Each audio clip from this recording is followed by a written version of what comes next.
So yes हम लोग class में लाइव आ चुके हैं। अपने एसएससी सीजीएल मेंस के लाइव मॉक टेस्ट का हमारा दूसरी क्लास है ये वाली। तो जो बच्चे सीजीएल टायर 1 क्रैक कर चुके हैं उन सबको बेटा हार्दिक शुभकामनाएं। बहुत ही बढ़िया बात है दोस्त ये वाली कि आपने एक अच्छे लेवल को, अच्छे एग्जाम के लेवल को क्रैक किया।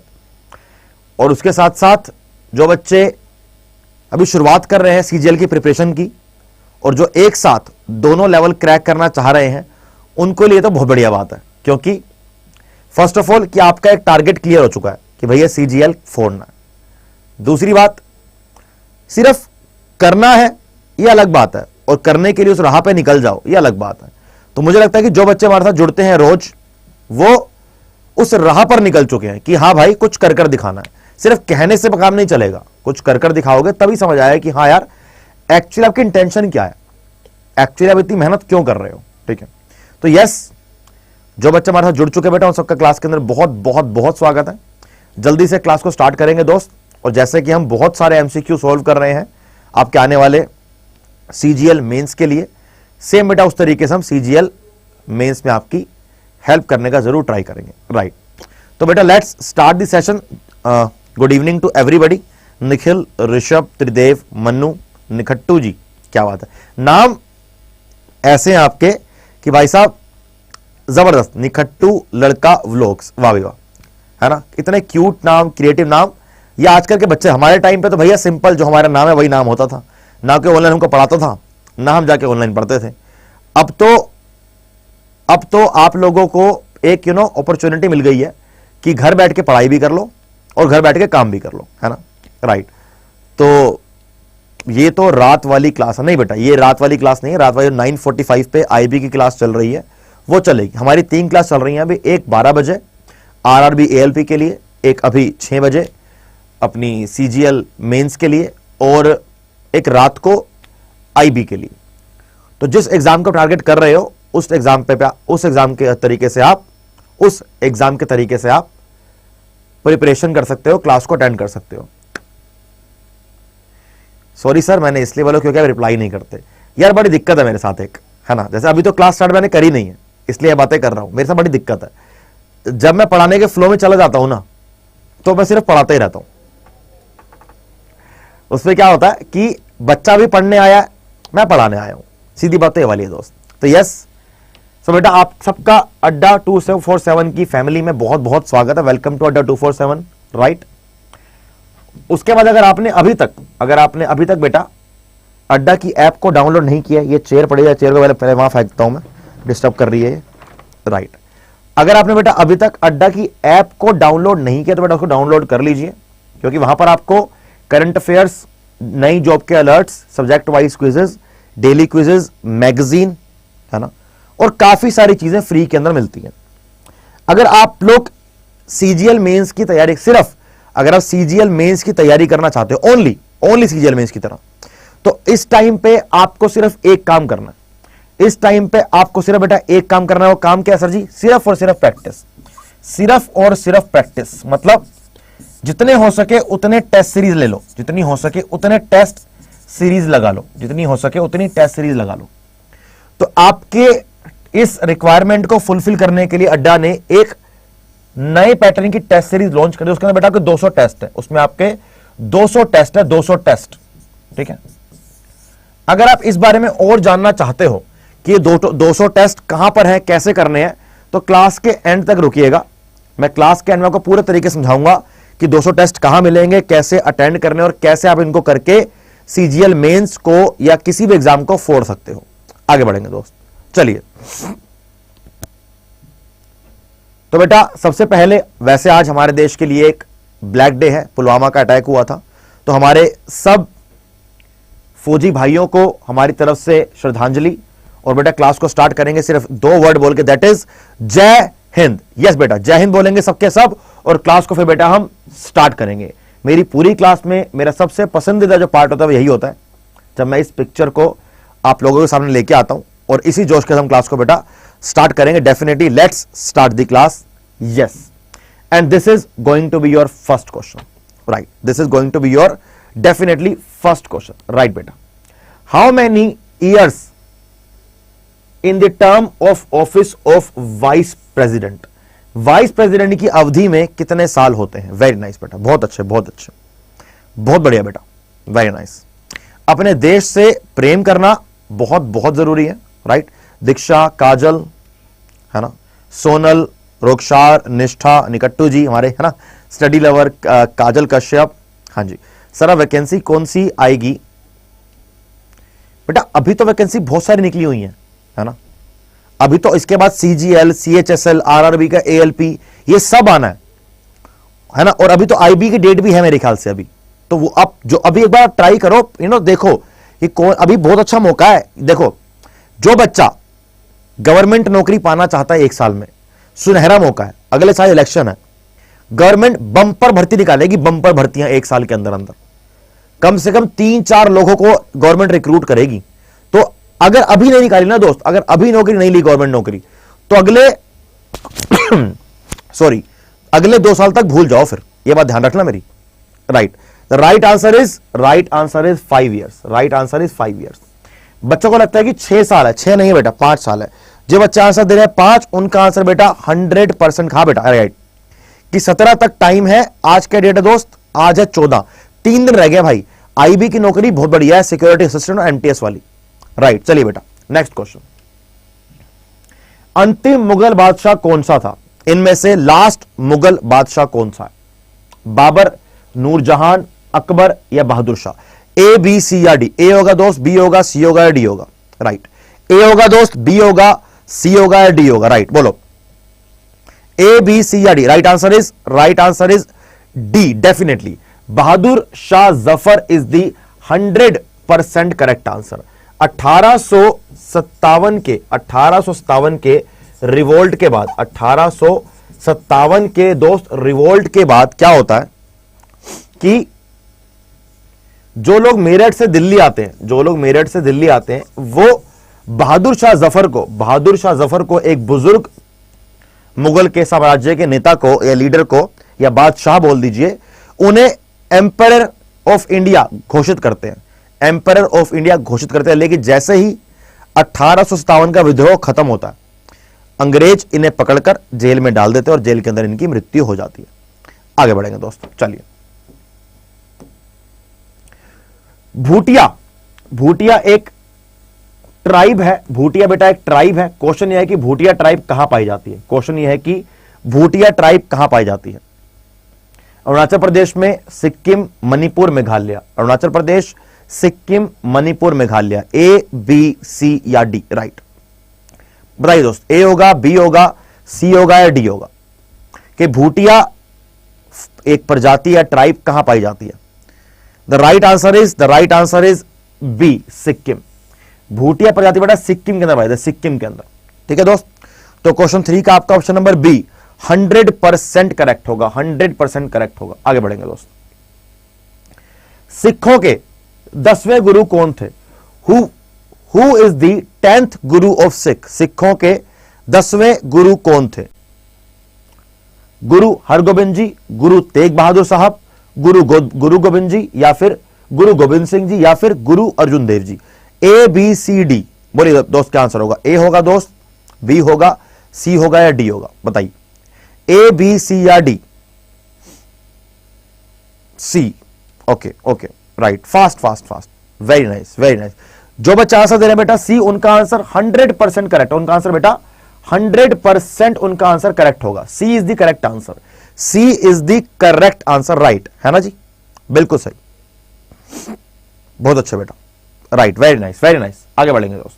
जब 10वें गुरु गोबिंद सिंह हमारे लास्ट गुरु थे, तो गुरु गोबिंद सिंह जी ने खुद बोला कि अब कोई भी इंसान, है ना, वैसे तो इन्हें लोग भगवान मानते हैं, गुरु मानते हैं, लेकिन ये खुद को इंसान ही मानते थे।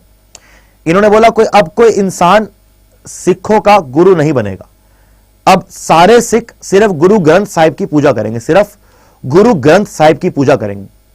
अब कल्चरली हमारे इंडिया का इतना ब्यूटीफुल कल्चर है कि सब लोग एक बुक की पूजा करें, क्योंकि उस बुक के अंदर जो बातें लिखी हुई है ना, उससे आपका जीवन बदल सकता है। वही आपके गुरु ने बोला, यही आपके गुरु हैं। उन्होंने बोला कि यही आपके गुरु हैं, यही आपको सिखाएंगे। अगर इसके अंदर जो लिखा है आपने अगर वही सीख लिया तो आपके जीवन में आप कहीं भी पहुंच सकते हो, कुछ भी अचीव कर सकते हो। राइट बेटा, आगे बढ़ेंगे दोस्त। Right answer is Guru Govind Singh ji, C is the correct answer. आगे बढ़ेंगे दोस्त। स्वतंत्रता से पूर्व यानी कि इंडिपेंडेंस से पहले काला पानी किसे कहा गया है?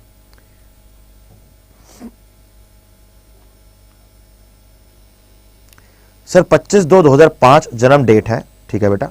तो सर वैकेंसी आएगी, मैं रोज आपके और सभी की क्लास लगाता हूं बेटा। अगर आप 2005 आपका बर्थ है तो आपका उम्र हुआ अराउंड 17 साल, 18 के आप 18 के हो जाओगे मेरे ख्याल से अभी ना, 18 के हो जाओगे बेटा अभी। तो देखो अलग अलग टाइप की नौकरी आती है, जैसे एमटीएस 10वीं पास के लिए होती है, वहां अप्लाई कर सकते हो। 12th पास कर लोगे सीएचएसएल के लिए अप्लाई कर सकते हो।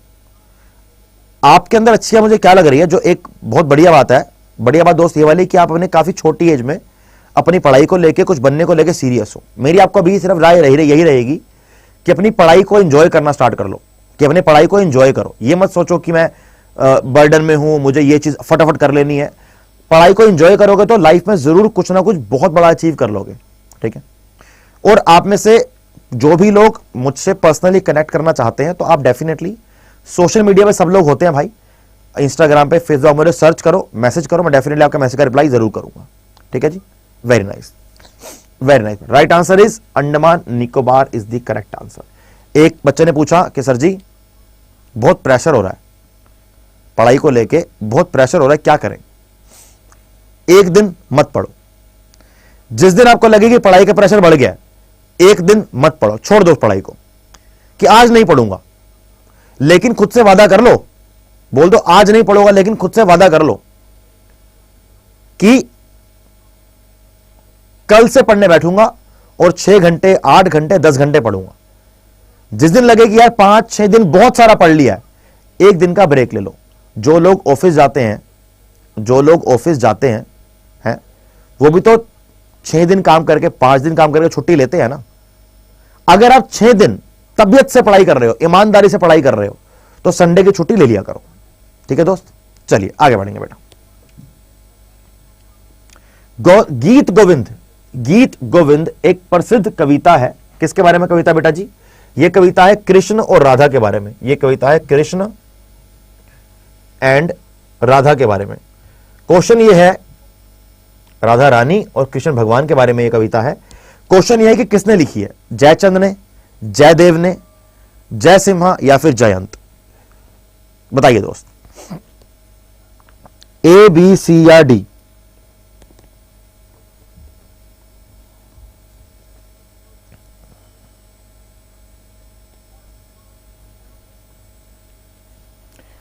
बताइए दोस्त क्या आंसर होगा? Very nice, right answer is Jaydev. Right answer is Jaydev, बहुत बढ़िया बेटा।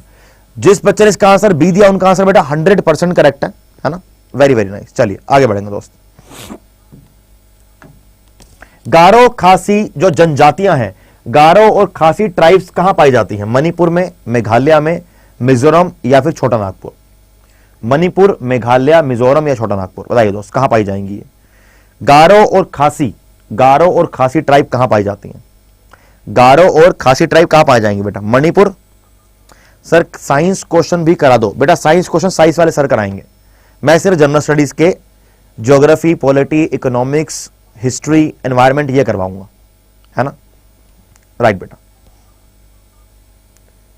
ओके।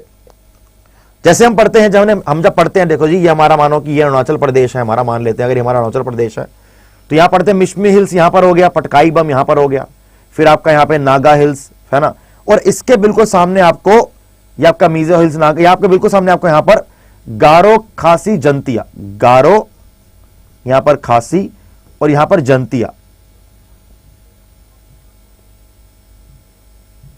ये आपको देखने को तीनों पहाड़ियां मिलती हैं। और ये बेटा एरिया किसका? ये एरिया है दोस्त, ये एरिया है दोस्त मेघालय का, ये एरिया है दोस्त मेघालय का। इसलिए गारो खासी ट्राइब्स आपको गारो और खासी मिलेंगी, और ये गारो खासी कहां है बेटा? ये गारो खासी है आपके मेघालय में। आपका बी आंसर 100% करेक्ट होगा, बी आंसर आपका 100% दोस्त करेक्ट होगा। चलो जी आगे बढ़ते हैं, ठीक है बेटा, आइए। Very nice. किस देश में गंगा ब्रह्मपुत्र नदी से मिलती है? इनमें से किस देश में गंगा ब्रह्मपुत्र नदी से मिलती है?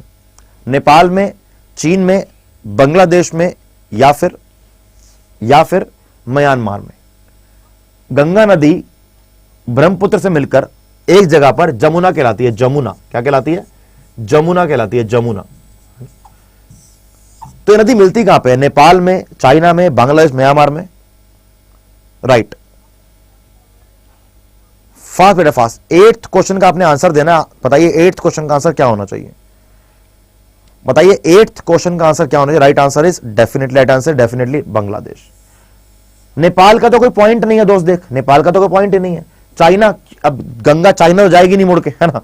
अब ऐसा तो नहीं गंगा यहां की जगह ऊपर बह जाएगी, ऐसा तो हो नहीं सकता, है ना। उसके बाद म्यांमार, नहीं बेटा कोई पॉइंट नहीं है, क्योंकि म्यांमार में ब्रह्मपुत्र नहीं बह रही है। तो सिंपल, बहुत सिंपल क्वेश्चन था हमारा, तो Bangladesh the correct answer, Bangladesh is the correct answer. जो बच्चे सीजीएल मेंस दे रहे हैं रियलिटी में, जिनका एक्चुअली सीजीएल मेंस का एग्जाम है, अगर वो बोले कि सर 25 में से कितने क्वेश्चन आएंगे, मुश्किल कितने आएंगे, एवरेज कितने आएंगे, आसान, तो 15 क्वेश्चन बेटा आपको आसान मिलेंगे। 15 क्वेश्चन आपको आसान मिलेंगे, इसमें कोई डाउट की बात नहीं है। वहीं पर लेकिन आपको 4 से 5 क्वेश्चन डिफिकल्ट मिलेंगे और 4 से 5 क्वेश्चन आपको मिलेंगे मॉडरेट। तो हम अपने एग्जाम तक सेशंस ऐसे जरूर लेकर आएंगे जिसमें आपके क्वेश्चन डिफिकल्ट भी होंगे। जैसे कल सेशन, पहला सेशन था, उसमें कुछ क्वेश्चन डिफिकल्ट भी थे, उसमें कुछ क्वेश्चन मॉडरेट भी थे। आज वाले सेशन में सारे क्वेश्चन मोस्टली इजी टाइप के हैं, कि 1 वर्ड वाले, कि बच्चे फटाफट आंसर दें, है ना। चलिए आगे बढ़ेंगे दोस्त। लोकसभा संसद बनने के लिए न्यूनतम उम्र कितनी है? 25, 18, 30, 21। बताइए बेटा। 25, 18, 30, 21। सर आईबी में साइंस भी आएगा? हाँ बेटा, आईबी में थोड़ा बहुत साइंस भी आएगा। आईबी के अंदर आपके 40 नंबर का आएगा जनरल स्टडीज, यानी कि general awareness and general studies, है ना। तो उसमें आपका साइंस भी उसी का पार्ट है, उसको बेटा हम धीरे धीरे करवा रहे हैं, है ना। आईबी के लिए तो आप मेरे साथ 9:45 जुड़े रहो, आपको मैं बढ़िया बढ़िया क्वेश्चन कराऊंगा, आपको मजा आ जाएगा, है ना जी। राइट राइट, बहुत अच्छे बहुत अच्छे। 25 साल, वेरी नाइस। मतलब अगर आपने लोकसभा का मेंबर बनना है तो आपकी एज होनी चाहिए 25 साल, आपकी एज होनी चाहिए 25 साल। मतलब आप 25 साल के अंदर भारत के प्रधानमंत्री, प्राइम मिनिस्टर बन सकते हो। मतलब आप 25 साल की एज में भारत के प्राइम मिनिस्टर बन सकते हो। राइट दोस्त, क्वेश्चन नंबर अपने 20 पर आएंगे। When was the national anthem adopted in its Hindi version? Bharat देश में राष्ट्रीय गान को कब एडॉप्ट किया गया है? हिंट दो आपको मैं एक।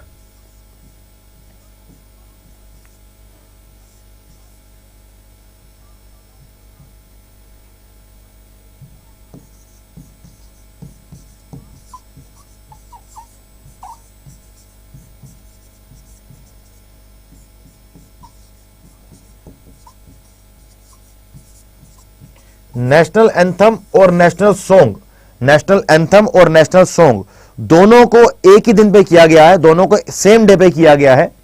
तो आंसर क्या होगा? फर्स्ट, सेकंड, थर्ड या फोर्थ? बोलो बेटा आंसर क्या होगा? फर्स्ट, सेकंड, थर्ड या fourth? The right answer will be 24 जनवरी 1950। 24 जनवरी 1950। जो बच्चे आंसर दे रहे हैं इसका ए, बेटा आप बिल्कुल सही हो, लेकिन जो इसका आंसर दे रहे हैं बी, बेटा यहां पर आप गलत हो। अब सोचो एग्जाम में अगर एक्चुअली ये क्वेश्चन आ जाता तो आप आंसर गलत करके, तो ये काफी आसान क्वेश्चन है एंड ये क्वेश्चन एग्जाम में कई बार पूछा भी गया, ये क्वेश्चन एग्जाम में कई बार पूछा भी गया। राइट दोस्त, आगे बढ़ेंगे बेटा। चलिए, who is known as the iron man of India? अगर पूछा जाता आयरन मैन ऑफ यूएसए तो क्या लिखते? रॉबर्ट, है ना, रॉबर्ट डाउनी जूनियर, है ना, जो आयरन मैन की मूवी करता है, ना। लेकिन यहां पर पूछा क्या गया दोस्त? यहां पर क्या पूछा गया? पूछा गया है who is the iron man of India, who is the iron man of India, ये पूछा गया बेटा। आयरन मैन ऑफ इंडिया, बीजी तिलक, राजा राम मोहन राय, वल्लभ भाई पटेल या जवाहरलाल नेहरू? ए, बी, सी या डी? क्या होगा दोस्त? ए होगा बेटा, बी होगा, सी होगा या डी होगा? Right, very nice. जो बच्चे बोल रहे हैं जवाहरलाल नेहरू, बेटा उनका आंसर 100% करेक्ट है, उनका आंसर बेटा 100% करेक्ट है। सरदार वल्लभ भाई पटेल को हमारे देश का आयरन मैन ऑफ इंडिया कहा जाता है। है ना, और इन्होंने ऐसे काम बेटा करे भी हैं, राइट। वो कह रहा है एसवीपी, वाह भाई वाह, बहुत सही। आगे बढ़ेंगे दोस्त, चलिए। The first health minister of India, Bharat की पहली इंडिपेंडेंट भारत की पहली हेल्थ मिनिस्टर कौन थी? भारत की पहली हेल्थ मिनिस्टर कौन थी, तो बताइए। ए, बी, सी या डी? क्या आंसर होगा दोस्त? ए होगा, बी होगा, सी होगा, डी होगा? मौलाना अब्दुल कलाम आजाद, सरदार वल्लभ भाई पटेल, विजयलक्ष्मी पंडित या राजकुमारी अमृत कौर? दोस्त ए, बी, सी या फिर डी? बात यहीं खत्म करेंगे, आप मुझे आंसर देंगे और लाइव सेट करेंगे। बताइए दोस्त, ए होगा बेटा, बी होगा, सी होगा, डी होगा? अच्छा अच्छा अच्छा अच्छा अच्छा अच्छा अच्छा अच्छा अच्छा, बच्चे बोल रहे हैं विजयलक्ष्मी पंडित, और या तो विजयलक्ष्मी पंडित सर जी या फिर राजकुमार अमृत कौर। नहीं बेटा, right answer is D, Rajkumari Amrit Kaur is the correct answer. Rajkumari Amrit Kaur is the 100% दोस्त करेक्ट होगा। आगे बढ़ेंगे बेटा, चलिए। अकबरनामा किसने लिखा है? बताइए कि अकबरनामा किसने लिखा है? Who wrote Akbarnama? अब्दुल रहीम खान खाना ने, फैजी ने, अब्दुल कादिर बद ने या फिर अबुल फजल ने? ए, बी, सी या डी? बताइए दोस्त, किसने लिखा है आपका Akbarnama? Who wrote Akbarnama? Right बेटा, ए, बी, सी या D? Very nice, Abul Fazal is the correct answer. Abul Fazal is the correct answer. Very nice बेटा, वेरी वेरी नाइस। चलिए आगे बढ़ेंगे दोस्त, आइए। वहां भाग गया आदमी, कोई बात नहीं दोस्त, कोई बात नहीं। आगे बढ़ेंगे। Which article in Indian constitution states about fundamental duties? States about fundamental duties? बताइए दोस्त, क्या आंसर होगा इसका? States about fundamental duties?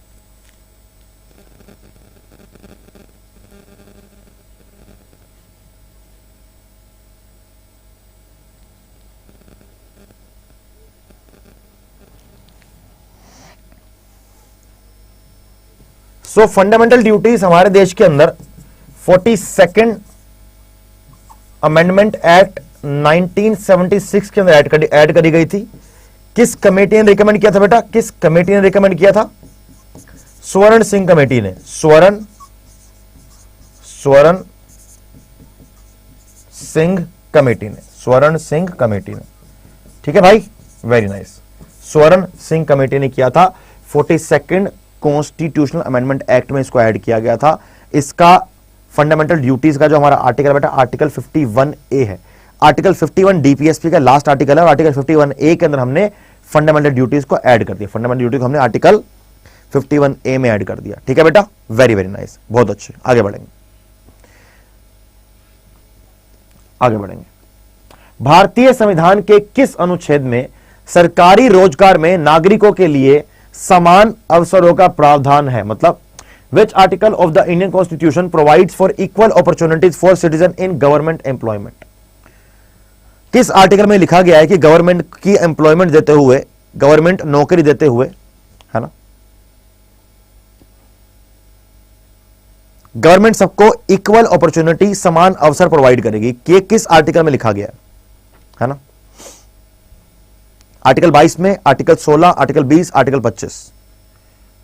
बताइए दोस्त, 20, 16, 22 या 25?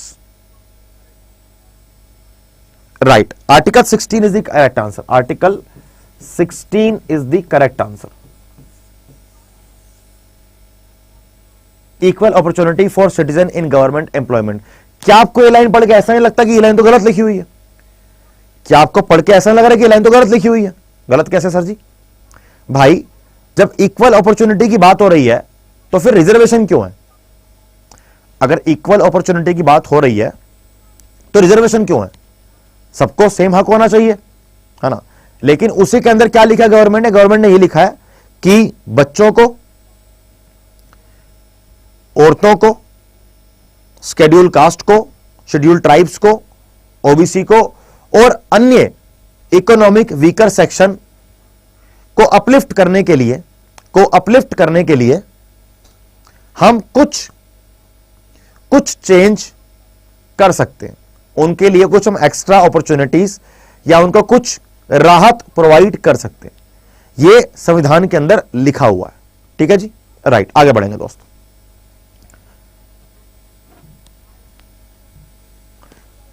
क्वेश्चन नंबर 16 बेटा, बिरजू महाराज किस नृत्य शैली में ख्याति प्राप्त की थी? भरतनाट्यम में, कुचिपुड़ी में, कथक या फिर ओडिसी? बिरजू महाराज ने किस नृत्य शैली में ख्याति प्राप्त की थी? भरतनाट्यम में, कुचिपुड़ी, कथक या ओडिसी? ए, बी, सी या डी? कह रहे सर आप बहुत अच्छा पढ़ा रहे हो, thank you so much Shivam जी।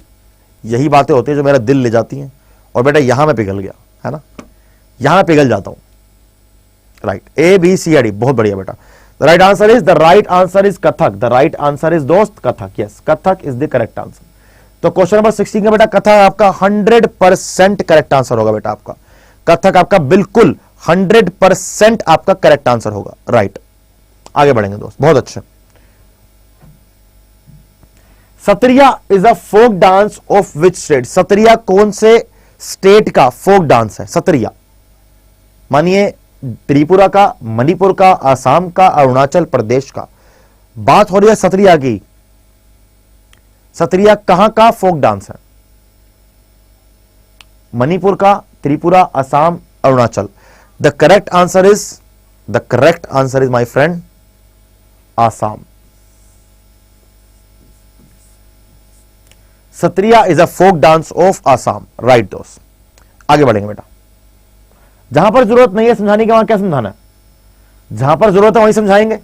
भारतीय संविधान की अस्पृश्यता उन्मूलन से संबंधित अनुच्छेद कौन सा? Abolition of untouchability. Abolition of untouchability of Indian constitution. Article 22, article 12, article 18 या आर्टिकल 17?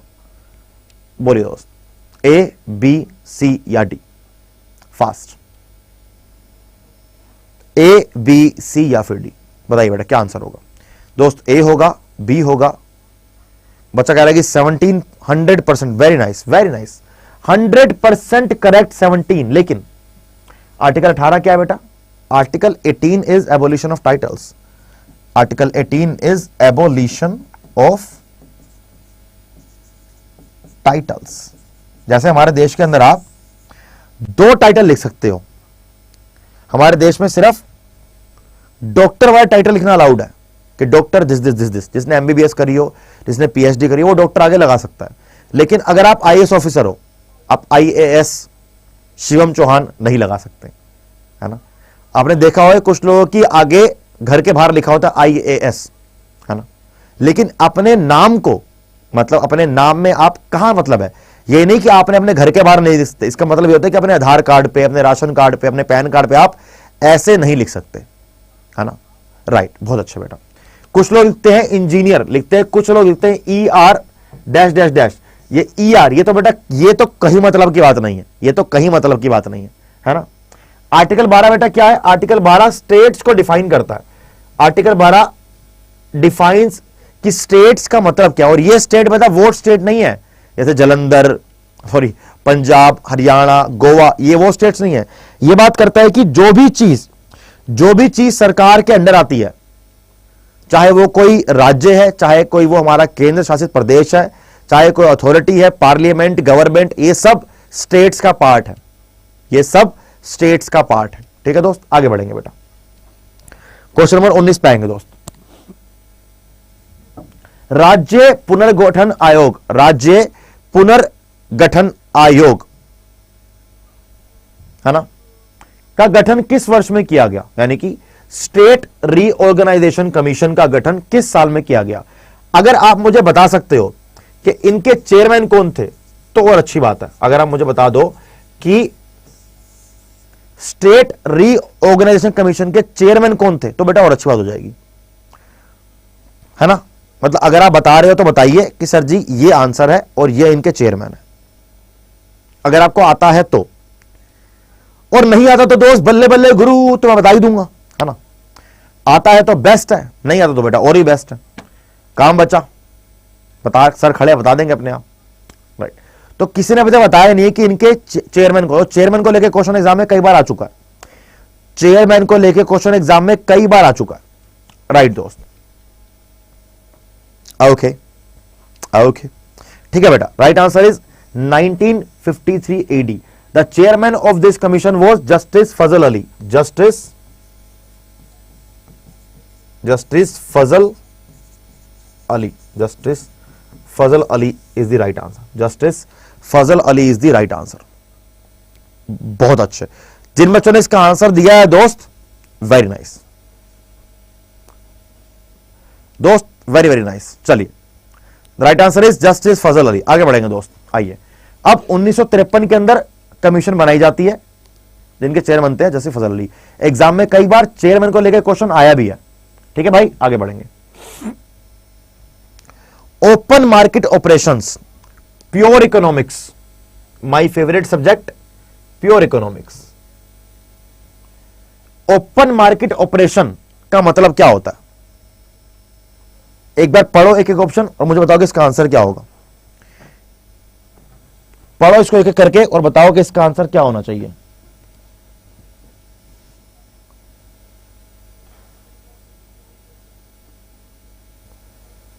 शिवम कह रहा है दीक्षा का गलत हो गया। शिवम भाई, जीवन में अपने आप से काम भी रखो, छोड़ो ये दीक्षा को गलत हो गया सही हो गया। खुद का देखो, खुद का सही है, खुद का गलत है। अरे तो क्या होगा, अंग्रेजी है तो ट्राई कर ले, पढ़ने की क्या बात हो गई। अगर अंग्रेजी है ट्राई तो कर लो। चलो, जब मैंने पढ़ाई चालू करी थी इकोनॉमिक्स की, तो जब मैंने पढ़ा कि ओपन मार्केट ऑपरेशन, मैंने कहा सारी मार्केट ओपन में तो लगी होती है, कौन सी मार्केट क्लोज लगी हुई है। मैंने कहा चलो मॉल वगैरह तो क्लोज होते हैं, उसके बारे में बात कर रहा होगा, है ना। लेकिन ओपन मार्केट ऑपरेशन का मतलब है दोस्त कि गवर्नमेंट की जो सिक्योरिटीज होती है, गवर्नमेंट की जो सिक्योरिटीज होती हैं, जब उनको सेंट्रल बैंक बेचती और खरीदती है, that buying and selling of government securities by central bank, that time that situation is known as open market operations, है ना जी। करेंसी का मतलब कोई नहीं है दोस्त, कमर्शियल बैंक ये काम करता ही नहीं है ना। और फॉरेन एक्सचेंज का कोई मतलब नहीं है। Right answer is B, buying and selling of government securities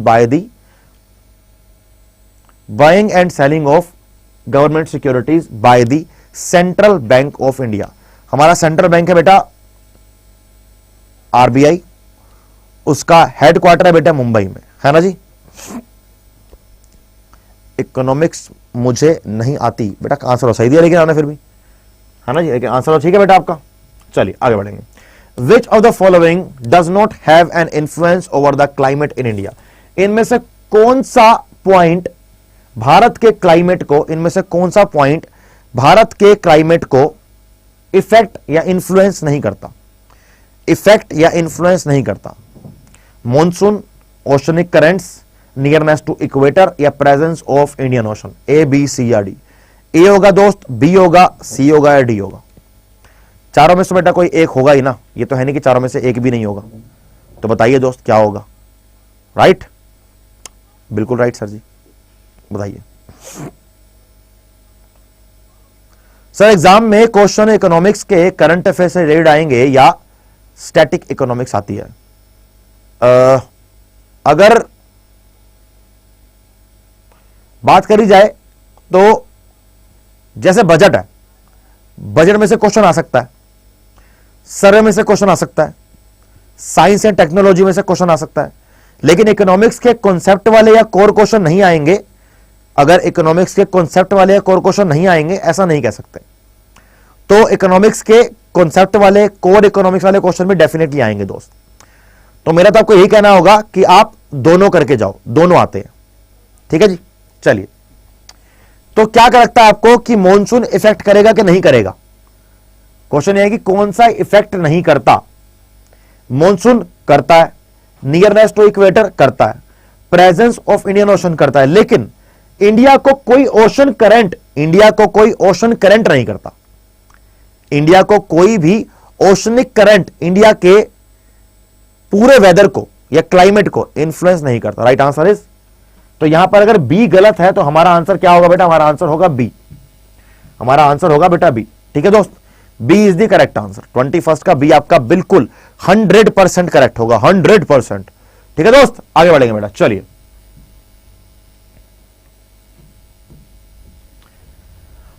the imaginary line on the earth surface that closely follows 180 degree meridian is.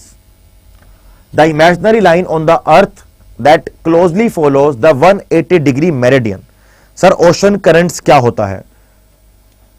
जो ओशंस पे नदी की तरह पानी बहता है ना, अगर आपने कभी ओशन करंट्स पढ़े हो तो क्या होता है कि because of the high pressure, मतलब एक होता है हाई प्रेशर और एक होता है लो प्रेशर। हमेशा high pressure to low pressure wind, पानी या मोस्टली चीजें मूव करती हैं। तो जो पानी समुद्र के अंदर या समुद्र के ऊपर सतह पे, सरफेस पे जो पानी बहुत तेजी से बहता है उसको बोलते हैं बेटा ओशनिक करंट्स। अगर बहुत ही लेम बात करूं तो समुद्र के अंदर जो पानी की नदियां होती हैं उसके सरफेस पे, उसे बोलते हैं oceanic currents.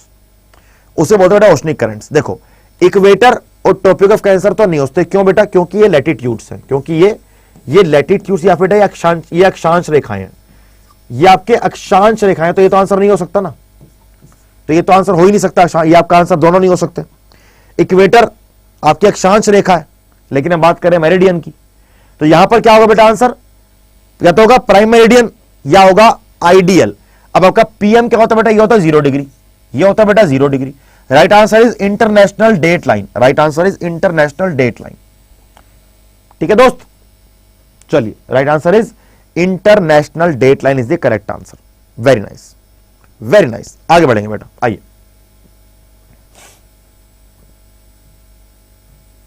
The distance between two consecutive longitudes 91 degree east, 92 degree east at the poles is 0 kilometre, 18 kilometre, 25 या 111। 0, 18, 25, 111। बताओ बेटा क्या आंसर होगा इसका?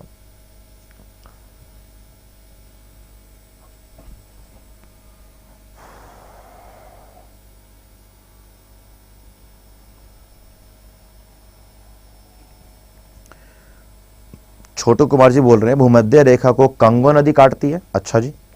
मकर को लिम्पोपो नदी और कर्क को मही नदी। भाई साहब और क्या चाहिए?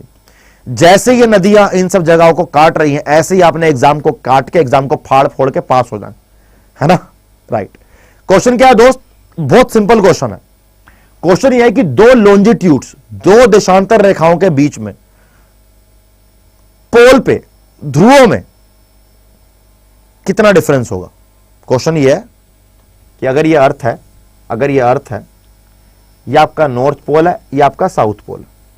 अगर मैं नॉर्थ पोल को साउथ पोल से मिला दूं, इसको बोलेंगे देशांतर रेखाएं या फिर लॉन्जिट्यूड्स। ठीक है दोस्त, फिर इसको मिला दूं, ये आपको ऐसे, ये दिखेंगे ऐसे चलती हैं, आपको लॉन्जिट्यूड्स ऐसे चलता हुआ दिखेगा एक बॉल की तरह। अब देखो इसमें खास बात क्या है कि हर पोल या हर एक पॉइंट नॉर्थ पोल को साउथ पोल से मिला रहा है। हर पॉइंट नॉर्थ पोल को साउथ पोल से मिला रहा है। इसने क्या पूछा है? इसने पूछा है डिस्टेंस बिटवीन टू लॉन्जिट्यूड्स, मतलब दो देशांतर रेखाओं के बीच की दूरी कहां पर? ध्रुव पर, मतलब यहां पर। अब सारी की सारी रेखाएं आके ध्रुव पर मिल जाती हैं, सारी की सारी रेखाएं आके ध्रुव पर मिल जाती हैं। जब सारी रेखाएं ध्रुव पर आकर मिल जाएंगी तो उनके बीच का डिफरेंस क्या होगा? शून्य। क्या होगा दोस्त? शून्य। Right answer is 0 kilometre is the 100% correct answer. समझ आ रहा है क्या हो रहा है कि सारी की सारी रेखाएं नॉर्थ पोल पे या साउथ पोल पे आके मिल रही हैं। जब वो सारी आके मिल जाएंगी दोस्त तो क्या आंसर होगा? आंसर होगा 0 डिग्री। आंसर होगा दोस्त 0 डिग्री। ठीक है बेटा, आगे बढ़ेंगे, चलिए। Which of the following factors cause, इनमें से कौन से फैक्टर्स, निम्नलिखित में से कौन से कारण महासागरीय धाराओं का कारण बनते हैं? महासागरीय धाराओं का कारण बनते हैं। अब आपका नाम है पापा जी, आपने लिखा प्रणाम सर जी, तो अब मैं क्या जवाब दूंगा? प्रणाम पापा जी, मैं ये बोलूं आपको, है ना? ये तो नहीं हो पाएगा दोस्त, है कि नहीं? Right right right. यार आप लोगों के नाम बड़े सही लगते हैं मुझे, आप लोगों के नाम बहुत जबरदस्त लगते हैं मुझे, एकदम क्रिएटिव नाम रख के आते हो आप।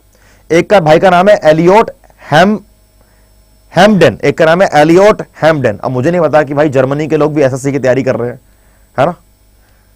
अब मुझे नहीं पता कि जर्मनी के लोग भी एसएससी की तैयारी कर रहे हैं। राइट। समुद्र का पानी का घनत्व, डेंसिटी ऑफ सी वाटर, मतलब कितना डेंस है पानी। वेरिंग टेम्परेचर, टेम्परेचर बहुत बड़ा रोल प्ले करता है, सीधी सी बात है भाई ये तो। डेंसिटी बिल्कुल रोल प्ले करेगी। विंड्स तो करंट को स्टार्ट करेंगी, बिना विंड्स के तो करंट स्टार्ट ही नहीं होगा। तो राइट आंसर इज, ये सभी सही होंगे, ये सभी सही होंगे, ये सभी राइट। चलिए बेटा आगे बढ़ेंगे, राइट आगे बढ़ेंगे दोस्त। आएंगे अपने 25वें क्वेश्चन पर, आएंगे अपने 25वें क्वेश्चन पर। In the context of their formation which of the following types of rocks is most ancient. Nishant Singh ji कह रहे मेरा नाम बोल दो। Nishant, Kajal, Praveen. Sir my name is Debarghya. क्या मतलब भाई देबरघिया का मतलब क्या होता है? देबरघिया का मतलब क्या है? देबरघिया, ये भी भाई ये भी बड़ा मुश्किल नाम है यार। ऐसा नहीं कि ये भी नाम आसान है, ये नाम बड़ा मुश्किल है। देबरघिया, क्या बात है यार, बहुत बढ़िया, वेरी नाइस। हाँ लेकिन ऐसे नाम का फायदा है कि एक बार नाम आपको सुन लोगे ना तो आप नाम भूल नहीं पाते हो फिर। इसका आंसर होगा दोस्त इग्नियस रॉक्स। क्या मतलब है? मतलब क्या है मोस्ट एंशिएंट का? मतलब रॉक बनती कैसे है, बनी कैसे, क्या हुआ, समझा रहा हूं। यह आपका पहाड़ है, यहां पे आपका मैग्मा है, यहां बेटा आपका मैग्मा है, यहां आपका बेटा मैग्मा है। ये मैग्मा धरती को चीरकर बाहर निकला, ये मैग्मा धरती को चीरकर बाहर निकला। जैसे धरती को चीरकर बाहर निकलेगा यहां पर ये सॉलिडिफाई होगा, यहां पर ये जम जाएगा। जब ये जम जाएगा तो ये बन जाएंगी चट्टाने, ये बन जाएंगी चट्टाने, रॉक्स। तो जो चट्टाने वोल्केनोस के लावा से बनती हैं उनको बोलते हैं दोस्त इग्नियस रॉक्स, उनको बोलते हैं दोस्त igneous rocks. And they are the primary rocks, they are the primary, they are the primary rocks. इसके बाद बनती हैं आपकी मेटामॉर्फिक रॉक्स और सेडिमेंट्री रॉक्स। तो सबसे पहली रॉक जो बनेगी बेटा बनेगी वो आग्नेय, पहली रॉक बनेगी बेटा आग्नेय रॉक, मतलब आग्नेय चट्टान। आग्नेय रॉक तो अच्छा नहीं लग रहा बोलने में, आग्नेय चट्टान बनेगी। ठीक है दोस्त, राइट।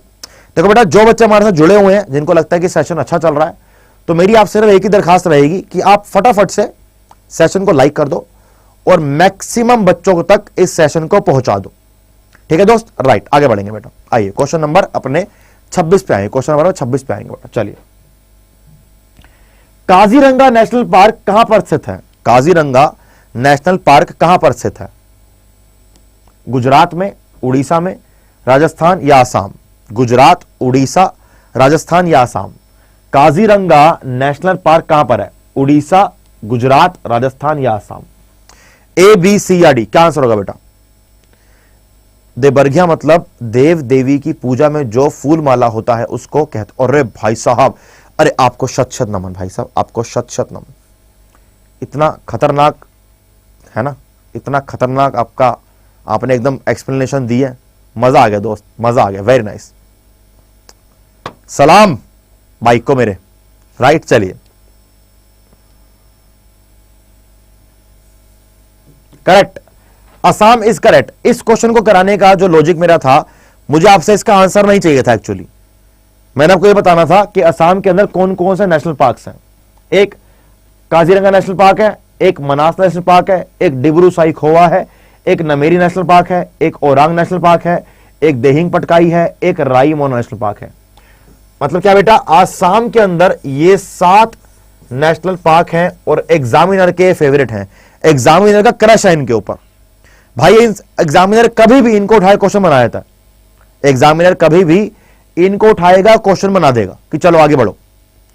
ठीक है जी, आगे बढ़ेंगे दोस्त। चलिए, द 1857 म्यूटिनी, द 1857 म्यूटिनी, 1857 का विद्रोह फेल क्यों हो गया? 1857 का विद्रोह फेल क्यों हो गया? योजना और नेतृत्व की कमी के कारण, यह समय से पहले था, अंग्रेजों को फ्रांसीसी का समर्थन था, अंग्रेजों की संख्या अधिक थी? ए, बी, सी या डी? बोली बाजी, क्या आंसर होगा इसका? क्या बोलते हैं आप? क्या जवाब दिया जाए इसका कि 1857 का विद्रोह क्यों फेल हो गया? ए, बी, सी या डी? अगर कोई बोलता है कि अंग्रेजों की संख्या अधिक थी, तो मेरी ये लाइन सुन के ना आत्मा एकदम ऐसे गुस्से में आ जाती है कि जब ये कुछ हजार लोग इंडिया में घुस रहे थे, अगर सब मिलके एक एक इनके कान के नीचे भी लगाते ना, तब भी लोग ये चले जाते। अगर सब लोग इनके एक एक कान के नीचे भी लगाते तब भी ये चले जाते। लेकिन हमारा क्या चक्कर है ये लालच खा गई इंसान को, ये लालच खा गई इंसान को। अंग्रेजों ने हमारे पे राज क्यों किया, कभी आपने सोचा है? उनकी दिमाग समझदारी नहीं है, वो हमारी लालच चाहिए, हमारी लालच चाहिए। बात समझ आ रही है? हाँ जी। तो ये तो हो नहीं सकता दोस्त।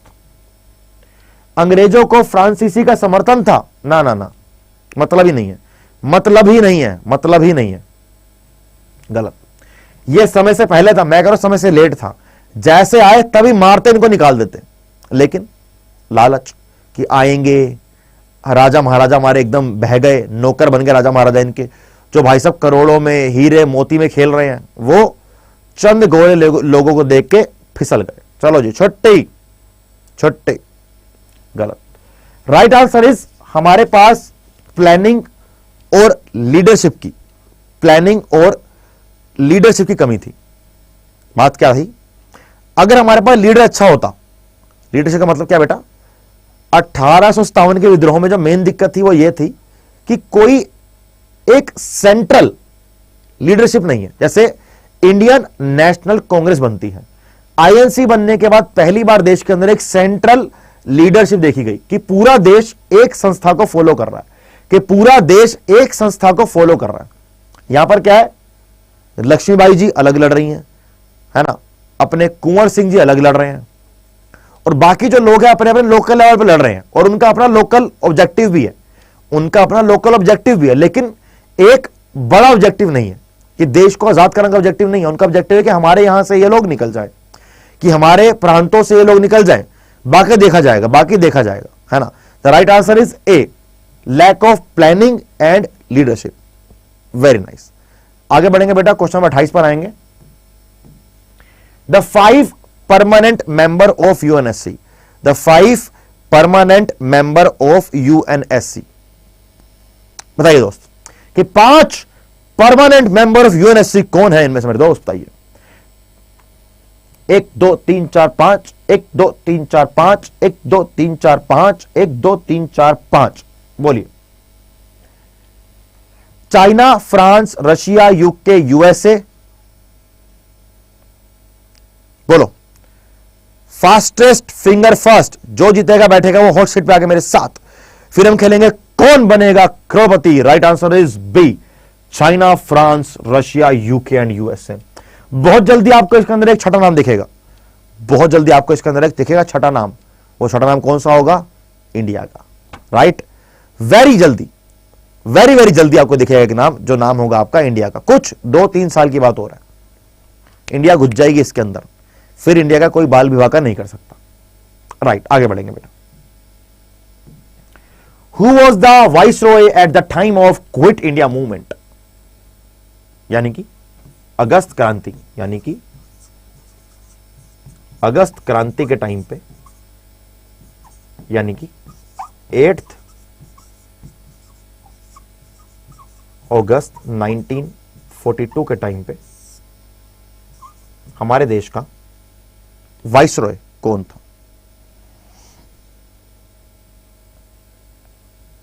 क्वेश्चन देखने से पहले आंसर हो सकता है कि बेटा आपका थोड़ा सा स्लो चल रहा मामला, है ना। ए, बी, सी या डी। जब तक चाइना के पास वीटो पावर होगा तब तक नहीं हो सकता। अरे होगा, ऐसे कैसे नहीं होगा? होगा, सब होगा, धीरे धीरे सब होगा, है ना जी। Right answer is Lord Linlithgow. Right answer is Lord Linlithgow. इसे काट दे फटाफट, कोई लॉर्ड वोर्ड नहीं है ये। लिनलिथगो था उस टाइम पे वाइसरॉय, लिनलिथगो था उस टाइम पे वाइसरॉय। ठीक है बेटा, आगे बढ़ेंगे दोस्त। क्वेश्चन नंबर 30 पे आएंगे। विच of the following falls under the secondary sector of economic activities? Economics का क्वेश्चन है ये वाला, इकोनॉमिक्स का क्वेश्चन है बेटा ये वाला, है ना। Right, which of the following falls under the secondary sector of economic activities? Secondary sector of economic activities, automobile production, food service, banking या फिर डेयरी प्रोडक्ट? बैंकिंग या फिर डेयरी प्रोडक्ट। अगर आप लोगों ने इसका आंसर सही दिया तो मैं आपको नहीं समझाऊंगा कि इकोनॉमिक एक्टिविटीज में कितने सेक्टर्स होते हैं। अगर गलत आंसर है तो मैं समझाऊंगा कि क्या आंसर होंगे। तो आप ट्राई ये कीजिएगा कि आप आंसर इसका सही दो, कि आप इसका आंसर सही दो, मैं ये चाहता हूं दोस्त।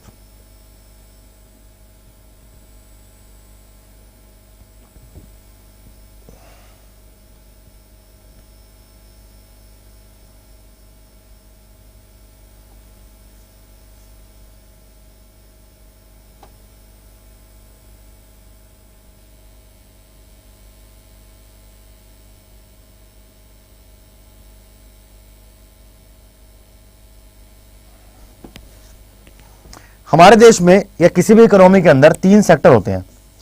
बच्चों का, बहुत बच्चों का गलत आंसर है। पहला सेक्टर प्राइमरी सेक्टर, यानी कि प्राथमिक सेक्टर, प्राइमरी। दूसरा सेकेंडरी, तीसरा टर्शरी, तीसरा टर्शरी। ठीक है दोस्त, प्राइमरी, सेकेंडरी, टर्शरी। प्राइमरी के अंदर सर जी क्या आता है? प्राइमरी आएगा बेटा कोर एग्रीकल्चर, प्राइमरी में आएगा कोर एग्रीकल्चर। ठीक है, सिंपल। सेकेंडरी में सर जी क्या आएगा? सेकेंडरी में आएगा बेटा सिंपल आपका मैन्युफैक्चरिंग, मैन्युफैक्चरिंग। ठीक है, सिंपल बात है वाली। सर टर्शरी में क्या आएगा sir ji? Service sector, service sector. अब इन तीनों में सर्च करेंगे कि कौन सा सर्विस सेक्टर है, कौन सी मैन्युफैक्चरिंग है और कौन सी एग्रीकल्चर है। अगर फोर्थ की बात करूं, डेयरी प्रोडक्ट्स, मतलब agriculture, animal, animal husbandry agriculture में आएगा, प्राइमरी सेक्टर में आएगा। ठीक है दी, right. Food service, service sector tertiary में आएगा, ये प्राइमरी है, tertiary. Banking service sector tertiary में आएगा। ऑटोमोबाइल प्रोडक्शन, ये आपकी मैन्युफैक्चरिंग है, ये आपका मैन्युफैक्चरिंग का काम है, ये आपका मैन्युफैक्चरिंग का काम है। तो यहां पर क्या होगा दोस्त? ये आपका सेकेंडरी सेक्टर में आएगा, ये आपका सेकेंडरी सेक्टर में आएगा। तो जिन बच्चों ने आंसर लगाया है 1 ऑटोमोबाइल प्रोडक्शन, उनका आंसर तो बेटा करेक्ट है। बाकी ने नहीं लगाया, कोई बात नहीं, अगली बार सही लगा देना। राइट, चलिए। तो बेटा इसी के साथ साथ हमारा आज का सेशन यहीं पे खत्म होगा। तो जिन बच्चों को सेशन पसंद आया और लगता है कि मैं ठीक ठाक पढ़ा लेता हूं, तो सेशन को लाइक कर दीजिए और अपने मित्रों के साथ, भाइयों के साथ शेयर कर दीजिए। आगे बढ़ते बेटा लाइफ में, है ना? ऐसे ही पढ़ते रहिए और बढ़िया तरीके से एग्जाम को क्रैक करते रहिए। तब तक के लिए बेटा all the very very best, take care and Jai Hind. Right.